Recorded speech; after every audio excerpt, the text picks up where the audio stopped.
हम बात कर रहे हैं भारत के वर्तमान national security advisor Ajit Doval ji के बारे में। वे top spy master super cop 21वीं सदी के चाणक्य कहे जाने वाले अजीत डोभाल जी हैं। 1970 में इंडिया के नॉर्थ ईस्ट रीजन में इंसर्जेंसी का माहौल था।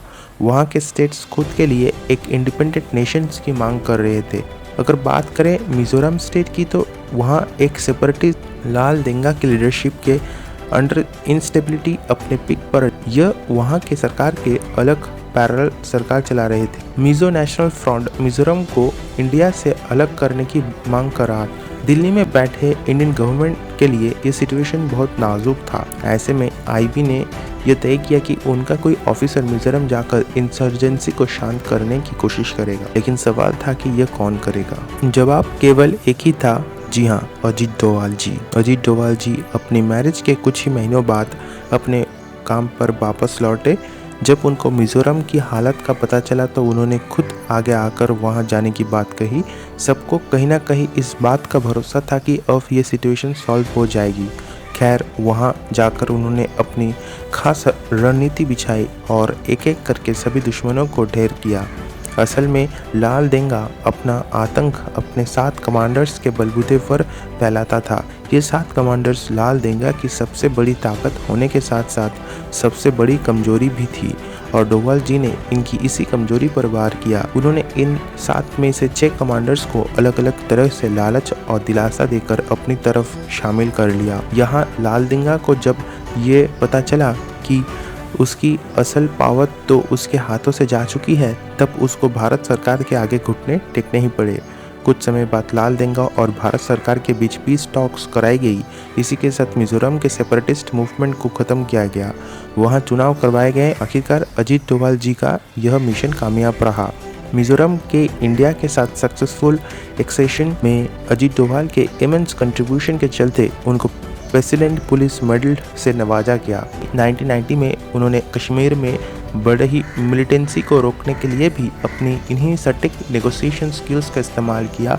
उस दौरान कश्मीर मिलिटेंट्स के आतंक से बेहाल था। अजीत डोभाल ने यहां आते ही एक पाकिस्तान द्वारा फंडेड कश्मीरी मिलिटेंट कुका पारे के दिमाग को कुछ इस तरीके से मैनिपुलेट किया कि जो कुका पारे पाकिस्तान के एजेंट था, वो अजीत डोभाल से कुछ ही बार मिलने के बाद पाकिस्तान के खिलाफ भारत की मदद करने लगा। यानी कुका पारे को भी उन्होंने अपनी ओर मिला लिया।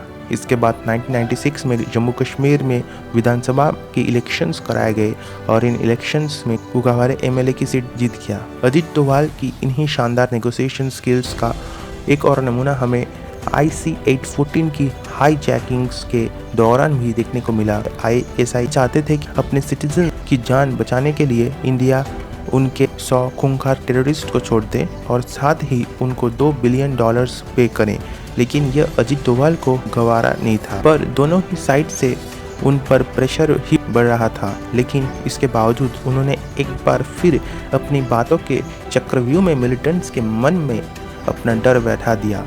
इन नेगोशिएशंस के बाद 100 की जगह उनके कुल 3 आतंकवादियों को छोड़ा गया और एक पैसेंजर्स के अलावा उस फ्लाइट के सभी पैसेंजर्स सही सलामत वापस घर आ सके। तो आप देख सकते हैं कि अपनी हिम्मत और शार्प प्रेजेंस ऑफ माइंड के चलते उन्होंने हाईजैकर्स की टर्म्स एंड कंडीशंस को बहुत ज़्यादा टोन डाउन कर दिया और इसी के साथ उनका ये ऑपरेशन भी सक्सेसफुल रहा।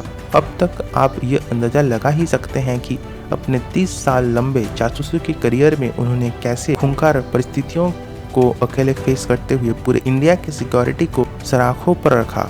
दोस्तों, अगर आपको ये वीडियो अच्छा लगा तो अपने दोस्तों के साथ, अपने परिवारों के साथ इस वीडियो को जरूर शेयर करें ताकि वे भी जान सके अजीत डोभाल जी के वीरता और उनके रणनीति के बारे में। और ऐसे ही अमेजिंग वीडियोस के लिए think big mindset TV YouTube channel को सब्सक्राइब करें और हमारे साथ जुड़े रहें। Thank you. जय हिंद, जय भारत।